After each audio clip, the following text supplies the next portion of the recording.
Hello and welcome to this FIFA 21 challenge. You already know what it is based on the title, but basically this challenge is to attempt to win the Premier League, the Champions League, and all the cups with Man City. Sounds easy, but I can only use English players. This means no De Bruyne, no Diaz, no Mahrez, Torres, Cancelo, Edison.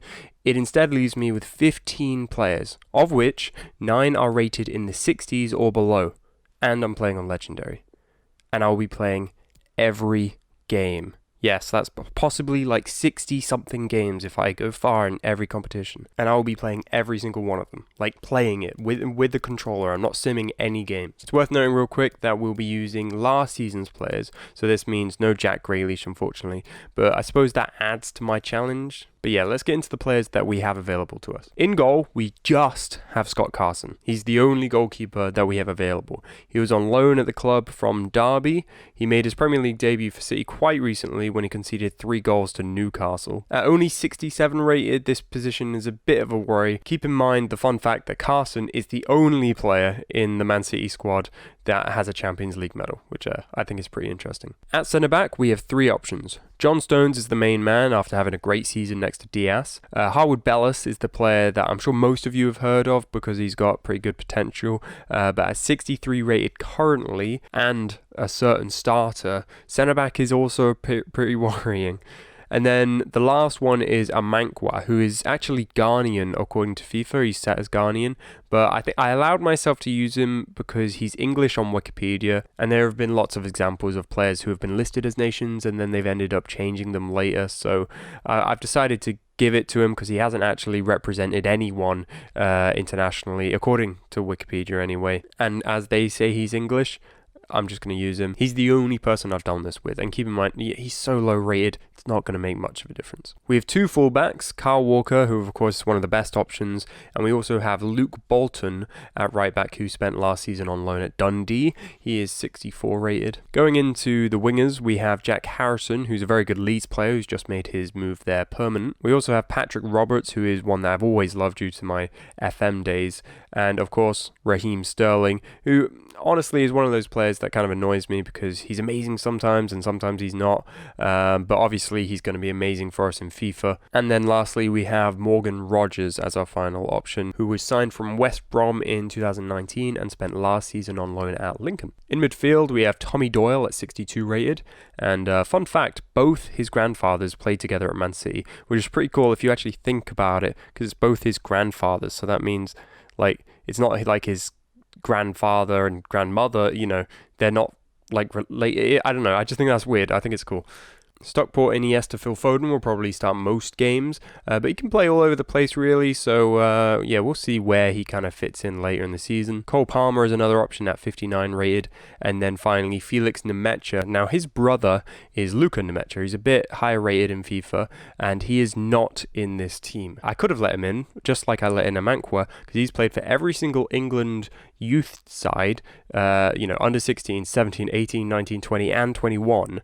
But he now plays for the Germany under-21s. Meanwhile, Felix, the one that is in this team, is currently playing for the English youth system, despite having played games for Germany youth team before. So both of them have switched, but the other way. The reason why Amankwa makes it and Lucas, the one that switched to Germany, didn't make it, is purely because Lucas is actually quite good and will probably influence this save quite a bit. And he has clearly suggested that he wants to play for the German international team, meanwhile Amankwa has not yet done anything, according to Wikipedia anyway. So it's both because of what we know about them and also their rating. Amankwa will probably just fill the bench up. But yeah, moving on because that's gone quite confusing. Our final player and only striker is Liam Delap. You will have heard of him probably if you play FIFA and watch Premier League. He's a highly rated youngster at City, who they signed from Derby County in 2019. Didn't know that before I looked into this. Fun fact that you may already know, but I didn't going into this as well. His father is Rory Delap, who, if you don't know by name, you'll know by his incredible long throws. I just think that's interesting. I don't imagine Liam has the same ability because I think Delap got it because he played javelin or something. So I doubt Liam has inherited that, but you never know. It's worth mentioning as well that we do have other players in the squad. These are not of note though, because whilst they will be named on the bench, as they have to be, they are only in there so that we don't have to forfeit games, and we won't have to if we get major injuries or suspensions. So I just ignore them. So originally I had planned for this series to be around 10 videos, but since FIFA is coming to an end, this will be a 4-part series. The first part, this part, will be the introduction and the first couple of games, the first month. The second part will be most of the season going until December, so finishing the Champions League group stage and all that. And the third part will be the rest of the season, bar the last couple of games, which will then be in the last part as the whole thing wraps up and we kind of look at how well we did. Keep in mind that I played every game in the season, so this took a long time to record. So if you like the idea, please subscribe and please share so more people can see this. I would be extremely grateful to you if you do. So let's get into this episode. We start off playing Brighton, which should be a good place to kind of work out how good this team is and how good the players are before playing 3 huge games. We play Chelsea, we play Tottenham, and we play Liverpool, all in this episode. So let's look at how this team's going to play. Initially, I chose to go with a 3-4-3 with defensive mid so that the team was real compact. This is a very low rated team, so we need to be good defensively. The defenders were Stones, Harwood Bellis and Bolton, as even with the minuses, Bolton is actually higher rated than Amankwa on the bench. It could have been Walker there, but I put him in midfield alongside Doyle so that he could both defend and attack. He'd probably be good as a centre-back. He's played centre-back for England and Man City, but I want him to get forward. He's fast, and he's 83 rated in that position, so I'm sure it's fine. Roberts and Harrison go on the wings, meaning that Sterling and Foden are further inside so they can focus on attacking, and then our only option of Delap goes up front, because who else? So let's get into this first game against Brighton. They have 3 England cap players in their starting lineup, Welbeck, Lallana and White, so it's not, easy, plus we'll be on legendary. So luckily though, due to training, our form is already pretty good, so that could help us in this first match. I don't imagine the form will go down. I've never actually seen a team with bad form in FIFA 21. So the game and the series started well in the 14th minute as Phil Foden managed to find his fellow homegrown teammate Delap, who smashed it in with his left foot past the Brighton keeper, making it 1-0. With him being our only real focus point and having to play every game this season, I'm absolutely sure his rating should skyrocket, which will make him very important, especially if he can keep this up. After our good start though, it was Brighton who found the net through their main man Morpay, who was found by the non-Scottish McAllister's square ball. At half-time it was 1-1, and hopefully, not a sign of things to come, Brighton went ahead early in the second half through this. And looking forward to bringing you more action from the Premier League. It's Brighton and Hove Albion facing Crystal Palace. And a headed goal it is! So Scott Carson throws, trying to find Harwood Bellis, but Gross is able to simply head it past him after this horrible mistake. And I can tell you right now, I was furious at this point. And honestly, I considered quitting doing this series entirely. I was like, well, what's the point? And I wasn't even aiming for Harwood Bellis. I was aiming for the left back. So it drove me crazy. And then Carson made another error in the 62nd minute with a wayward pass, finding Gross again. But this time he was able to save it. That's something he was not able to do 10 minutes later, though, after Tao found himself back to goal from a Morpay pass, which he then booted in. 20 minutes, 3-1 down to Brighton. I needed to make changes, but what can I make? This is a very thin squad, and our impact players are literally playing, so no changes were made. And in the last 10 minutes, Morpay made it 4-1, ending a game that began with such hope. The second half was just all them. So yeah, that went terribly. Brighton, if that's a sign of things to come, this is going to be a long season. So following this, there was no real changes I could make to the squad, so I changed some of the instructions so the team was less attacking minded and went into the Chelsea game a bit more defensively. If we can't beat Brighton, I wasn't exactly expecting to go into this game and get much better.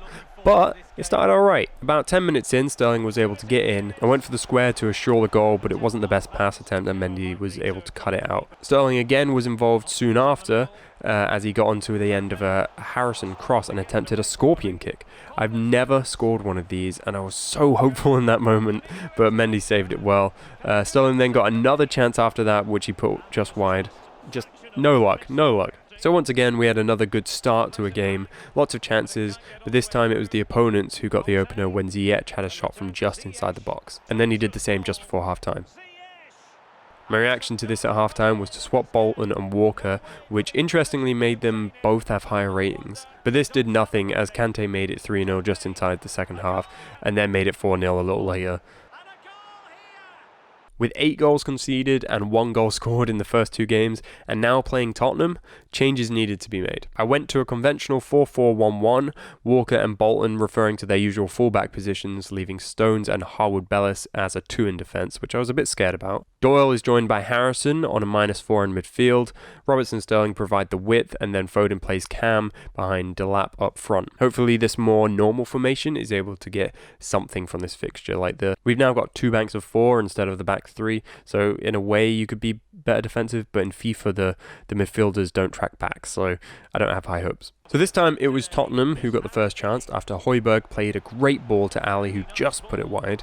The next chance was ours when Foden got it to centre mid Harrison, who just couldn't get it away before Lloris was on him. We went in at halftime 0-0, which is the longest we've lasted so far without conceding, so that's a success already. We got the first good chance of the second half, the 85th minute through Delap. A chance to win it, he's 1-on-1, and he put it right at Lloris, but he couldn't keep hold of it until Delap put in the rebound. 5 minutes left. Of course, we revert back to a back 5, with 2 DMs, and Amankwa and Palmer came on for their first appearance of the series, replacing Harrison and Delap, just obviously so it can be more defensive. Got 5 minutes to hold on. And this was enough to hold out, and we probably could have gotten something more from this dodgy defending, but the final whistle went and we got our first 3 points of the series against Tottenham, of all teams. We got beaten by Brighton, got beaten by Chelsea, but we've beaten Tottenham. Following this, I of course changed the default team to this formation, going with a 4-3-3 though, just to make sure Sterling could get involved more. And with that, no further changes were made going into the Liverpool game. We felt good after that win against Tottenham, and it definitely shows that we should have the ability to beat any team that comes to us. That said, Liverpool scored instantly, and then scored again. And again. 3 goals in the first 30 minutes. This team is clearly no Tottenham Hotspur.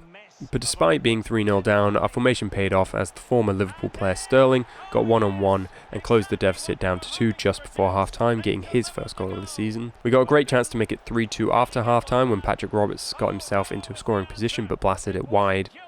Then Firmino scored Liverpool's 4th, and Salah scored Liverpool's 5th. But hold on, I actually want to see this goal because it's a bit stupid. Salah goes 1-on-1 with Carson, and Carson goes way to his right. Like, why is he doing that? It actually reminds me of the Liverpool vs United game, where I swear Dean Henderson did something similar to this. Obviously, a bit less though, because that is just silly. What is that? What is FIFA doing? With the game gone, I decided to bring on Nemecha, Palmer and Rodgers just to give them a go. I took off Rodgers, Doyle and Foden, but I should have brought off Harrison because just after these subs were made, he did this, allowing Fabinho to get Liverpool's 6th of the night. The players brought on never really had any time to shine, but they didn't do much wrong as the Liverpool onslaught ended there. Firmino picked up the match ball and we attempted to pick up our spirits leaving. We have now conceded 14 goals in 4 games. Following that, the league table looked like this. Chelsea topping it with a 100% record, and Everton having a realistic early fight for the title. Brighton are 4th, which makes me feel a bit better about losing to them, and Spurs are 3rd, which makes me feel a bit better about beating them. Meanwhile, we sit in 15th, just 1 point off the relegation zone, but admittedly, we're only 5 points off the top 4 as well, so it's not too bad. So our first month and first episode has been a hard one, but it always was going to be when we come against the teams that we did. Look at this though, 4 games, 3 horrible losses, and then that little green win against Tottenham. This looks like one of those out of context photos you'd see on Twitter or something. Only 4 games this episode, but next episode will be pretty much like the entire first half of the season. Hopefully we can do alright, but you'll have to tune in and see. But that brings this episode to a close. Let me know what you think of this concept and this format of doing videos. Like I might do more stuff like this if people like it, and if you do like it, please share it to whoever else you think would like it, and subscribe if you want to see more. Thank you so much for watching, and hopefully I'll see you in the next episode, which is gonna be a big one.